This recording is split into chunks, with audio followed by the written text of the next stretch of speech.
మంచిగా ఆరోగ్యంగా ఉండటం అనేది ప్రతి ఒక్క మనిషి గాని, లేతే ఈ ప్రపంచంలో ఉన్న ప్రతి ఒక్క జీవికి ఒక మొదటి మెట్టులాగా ఉండాలి. ఆ తర్వాత తన జీవితంలో ఏ కార్యక్రమం చేద్దామన్నా సజావుగా, సునాయాసంగా ఉండాలి. అంతేగాని ఆరోగ్యంగా ఉండటం, బరువు తగ్గటం, బరువు పెరగటం ఇలాంటివనేవి జీవిత లక్ష్యాలుగా మారకూడదు.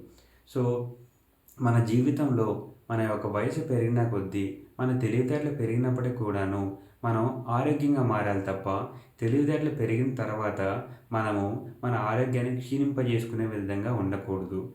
అయితే మన అవగాహనని కొన్ని రకాల మార్కెటింగ్ అడ్వర్టైజ్మెంట్స్ కావచ్చు, బిజినెస్ పీపుల్ కావచ్చు, వాళ్ళకి తెలిసి తెలియక కొన్ని రకాల ప్రొడక్ట్స్‌ని మనకిచ్చి మనల్ని వాడమని చెప్తున్నారు.